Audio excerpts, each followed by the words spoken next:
What's up, everyone? DKRACK here.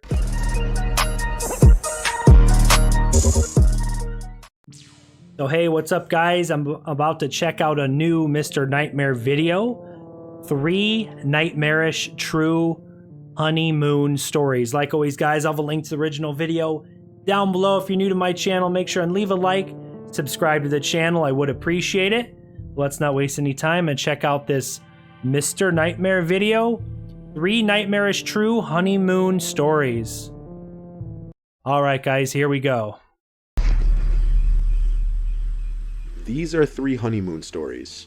Oftentimes, newlyweds take their honeymoons in foreign countries where the locals may not always speak their native tongue. In one of these stories, that exact scenario proved to be a problem, as a matter of fact. Learning a second or third language can prove to be a very useful skill that will come in handy many times in your life, and the app Babbel has now made learning a new language easier and more fun. All you need is 10 to 15 minutes a day, and with paid promotion. What is this, Mr. Nightmare? Hey, I know you gotta make that cash. Go ahead and make that money, but I'm just gonna skip to the first story. Sorry, I didn't realize this was a paid promotion thing at the beginning. But good for Mr. Nightmare making that cash. My wife and his honeymoon, we went to Hawaii. Our hotel was on Maui, which we heard was the best island for couples and honeymoons. The hotel was on the beach, and every night they'd have torch shows, luau's, and other kinds of live entertainment. During the first few days, we did a lot of drinking and restaurant hopping. I am not a Hawaiian dancer. On our 4th day, we wanted to explore one of the jungle hiking trails, as there are a bunch on the island, and it was on our bucket list for the trip. We drove our rental car a long drive to the nearest parking lot to PPY Trail, a long scenic trail in the bamboo forest in the jungle.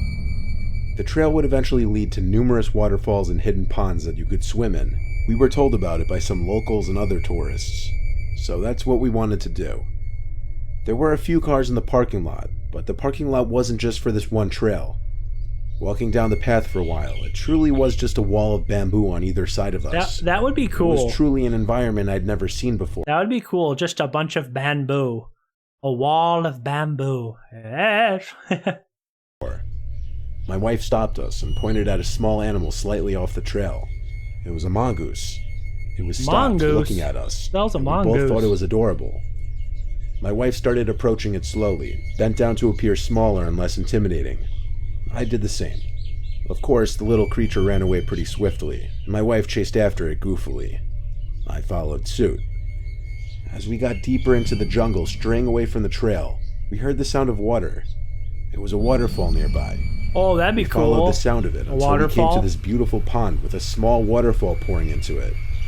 We dipped our feet in the water, and it was a surprisingly comfortable temperature, and it was deep enough to submerge ourselves in. So we decided to do a little skinny dipping, knowing how unlikely it would be that anyone else would be here. Oh. Well, apparently we were wrong about that. That's what you thought. Doing a little skinny dipping, but then someone's gonna be spying on him. A frickin' pervert. As we were in the water, my wife shrieked and said, "Oh my God," as she pointed at some older man in a straw hat with a long gray beard standing in the jungle, half behind a tree, staring at us. Yo! I'm too nice of a person, so I waved for some dumb reason, instead of yelling to stop creeping on us, because that's what it looked like he was doing. He didn't wave back, he didn't smile, he didn't even move. I looked at my wife and said we should leave. The hell? But she didn't want to step out of the water naked for him to see. I kind of agreed. So now I called out to him, asking if he needed something. That'd be a little awkward, wouldn't it? And only then he called back in a surprisingly deep voice, saying he's looking for his dog. I said we haven't seen it, and then he walked away. I said to my wife we need to go immediately. We got out of the water and got dressed, then tried to find the trail, but we couldn't find it. We strayed far enough away from it that we were apparently lost. We had lost the direction we came from, and there was no— Oh God, they're freaking lost now? There's some old guy creeping on them who disappeared, and now they lost the trail that they were on? Oh, come on. cell reception out here. That's not good. It was getting late in the day, and panic was setting in. By the time the sun was setting, my wife was in tears. All the while, as it got darker and darker, we felt as though we were being followed. hearing footsteps every now and then. It's that freaking old It reached the man. point where the jungle was completely dark now, and we had to use our flashlights on our dying phones. Oh my gosh. When we heard footsteps coming from behind us again, I whispered to my wife to turn it off to not reveal ourselves. We felt like we were being followed for hours. After turning out the lights, it was pitch black for a second, until my eyes started adjusting to the darkness. As soon as that happened, I noticed the figure about 10 feet away, and it was slowly creeping closer. I backed away slowly as I pushed my wife behind me. Only 10 feet away? Jeez. I said, "What do you want?" in a very nervous voice. My wife apparently didn't see him, because she turned her phone's flashlight back on and aimed it at the figure, revealing it to be that old man with a straw hat and beard holding a hacksaw. I knew it. We both screamed. A hacksaw? What in the horror movie is this shit right here? Excuse my language, but jeez. My wife let out a scream of fear while I screamed "Go, go, go" to her. We ran through the jungle without any lights. There was just enough light to barely see where we were going. We ran and ran and ran, thankfully wearing sneakers and hiking attire. Eventually I got cell reception, so we followed the map back to the parking lot we came from, which took a good 10 to 15 minutes of running. We made it back to the car, and at that point, it felt like we were given a new chance at life. The next day we went straight to the Maui Police Department and reported the whole incident in an attempt to warn other tourists who may be visiting that specific trail. After that, we tried the best we could to continue our honeymoon, but it definitely put a damper on things. I bet, jeez. Just an old man out in the middle of nowhere with a hacksaw. No big deal, just continue the honeymoon. My honeymoon was in Sicily. Our hotels were in Palermo, Cefalu, and Messina in that order. While in Messina, we did most of the sightseeing at sites like Taormina. Messina was packed with beautiful old architecture and museums to explore, which is what my wife Patricia and I enjoy the most. That'd be awesome. Messina is a port-heavy city, and like the rest of Sicily, there are a lot of English-speaking tourists, but also a lot of Italian-speaking locals. We don't really speak any Italian beyond maybe an elementary level. We'd have a lot of locals approaching us trying to sell us things. At night, the vibe where we were was fun. Lots of music, people drinking and dancing and whatnot. We were partaking a little bit, while also continuing to walk around and explore. The night got the better of us, and we ended up getting pretty drunk, and the time flew by. God, they're gonna get kidnapped or something. And things outside on the streets were simmering down. We took a wrong turn back to our hotel and kind of lost our way. Eventually, we ended up in this sketchy alleyway, and Patricia was getting upset that we seemed to be entering a sketchy area. I put my arm around her to make her feel safer. Suddenly, some guy came up to us obnoxiously close, speaking Italian like a machine gun, so quick we couldn't even attempt to understand any words. We couldn't tell if he was angry or concerned, but he seemed frantic. He kept saying this word phantasma. At that moment, I didn't know what that word meant. Don't tell me it's like something like with the Italian mafia or something. Or there's some gang there in Italy. Oh no. I pushed the guy out of our faces and walked Patricia and I quickly out of the alleyway. He yelled more stuff at us in Italian. I didn't understand a single word of it. As we got away from him, I googled what the word phantasma meant, because it was the only word that he kept repeating that stood out. It means ghost, and when we found that out, we looked at each other. Ghost? I couldn't help but nervously laugh to try to get Patricia to laugh as well, simply because it sounded ridiculous. We were in this dark, sketchy area of the city for sure. There didn't seem to be anyone else around. We'd normally call an Uber, but it's not even a thing in Sicily, so we had to walk it.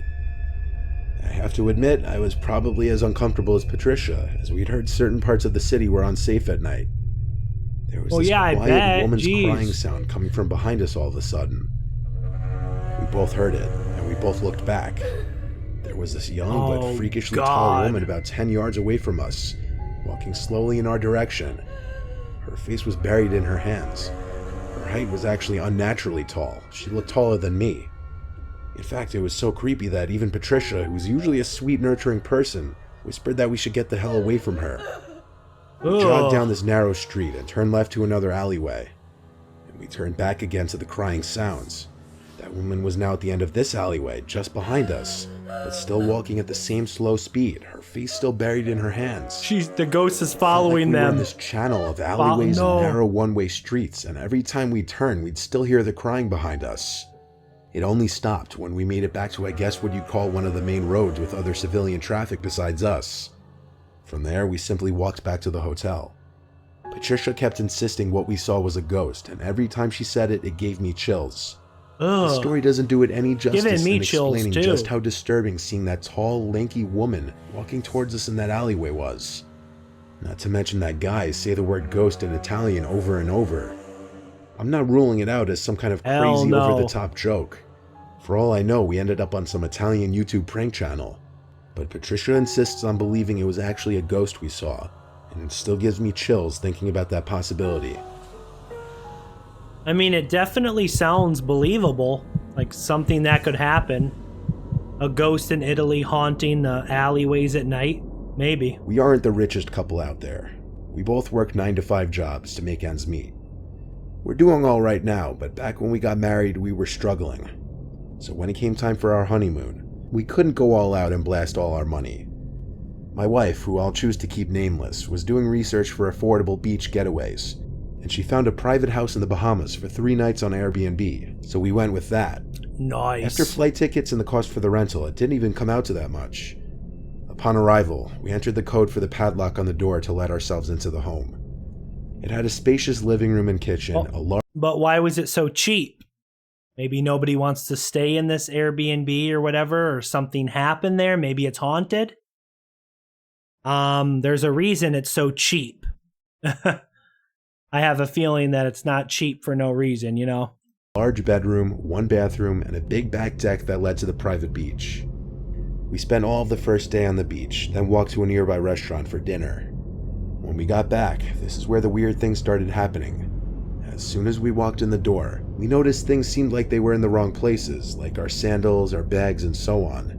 Nothing was missing though, so we accused each other of having moved the stuff beforehand. Did someone go through we jumped in the hot stuff? tub that was on the back deck for a while, until we both heard something from inside the house, like a bang or a door closing. I got out from the hot tub to check, dripping all over the floor of the house. All the doors were closed though. I didn't remember if they were open earlier or not. Regardless, I checked the room and it was clear of any intruders, as well as the bathroom. I went back outside to grab a towel and put my clothes on. I was done in the hot tub anyway, and so was my wife, though I was growing a little suspicious, or cautious you might say. I don't know if there's like an actual physical person in the house with them, or if it's like a spirit or like something paranormal. But something's going on in this, Airbnb or whatever. Something's going on. The second day we sat on the beach for a while again, then went to some of the touristy areas of the Bahamas and did dinner. When we got back, again, we felt like things were different. Our stuff seemed to be in the same spots, but the bathroom and bedroom doors were open, and we didn't remember keeping them open. We knew it was possible we were being paranoid now and didn't actually remember how the doors were left. But still, it was getting uncomfortable now. We made sure all the windows and doors were locked, and we skipped the hot tub that night. We just watched movies on the TV in the living room, as there was a bunch of included streaming services on there. There was no upstairs to the house, yet we thought we could hear little taps and whatnot above our heads. Maybe the roof? Maybe an iguana or some similar creature? At this point, we were even starting to think there might be some animal. kind of Bahamian creepy crawly in the house. It seemed like a more logical explanation as to there being an intruder in this relatively small space. That night, I was in bed before my wife. She was in the shower when I heard her scream. I basically exploded out of bed to run into the bathroom. She turned the water off by then and told me that there was something in the vent above the shower. I got on the ledge of the tub and looked in it, but it was too dark in there. Something in the vent? I did hear some tiny noises coming from in there. This almost confirmed that there was a rodent or some small creature in the vents of the house. It's a person. Still, we had one more day, it wasn't our problem. It's a freaking creeper. We went to bed together. The next thing I remember was waking up to my wife shaking me. She had this horrified look on her face that immediately sent shivers down my spine. She told me to listen, and the silence of the room allowed me to hear it. This frantic whispering sound coming from the ceiling, particularly one of the ceiling vents. Oh, that was it. I grabbed my phone to call the owner of the Airbnb. I heard the ringing, but simultaneously I heard this vibrating sound from above us. Immediately I started to think, wait, is there an upstairs that the owner is living in? The vibrating above us stopped almost as quickly as it started, but the call was still ringing on my end. Curiously, I took my phone's flashlight and aimed it up through the vents, and for just a split second, God. I saw someone looking down through the vent into the room. Most notably, I saw— That's freaking creepy. What a pervert. The wife was in the shower. He was looking through the vent, and now there's a vent up in the ceiling in the bedroom. I don't think that's by accident. I think the guy who rented out this Airbnb or whatever is a freaking creepy, peeping Tom pervert. saw their eyes. We packed all of our important stuff as quickly as we could. It took all of about 30 seconds and we were out the front door. We ran through the sandy dirt road until we came to a street, then we stopped to catch our breaths. We stayed in a cheap hotel that night and the next night as well.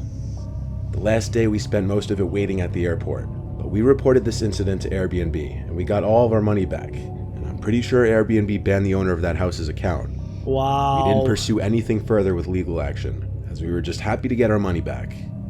Nothing of ours was missing, but who the hell knows what kind of shady shit he was doing there when we weren't in the house. Yeah, talk about a freaking perv creeper. Talk about a freaking creeper, right? But guys, that was 3 nightmarish true honeymoon stories by Mr. Nightmare. Hope you guys enjoyed this reaction. If you did, make sure and smash the like button, subscribe to my channel if you're new, leave a comment down below. But I'll see you guys next time, all right? Peace.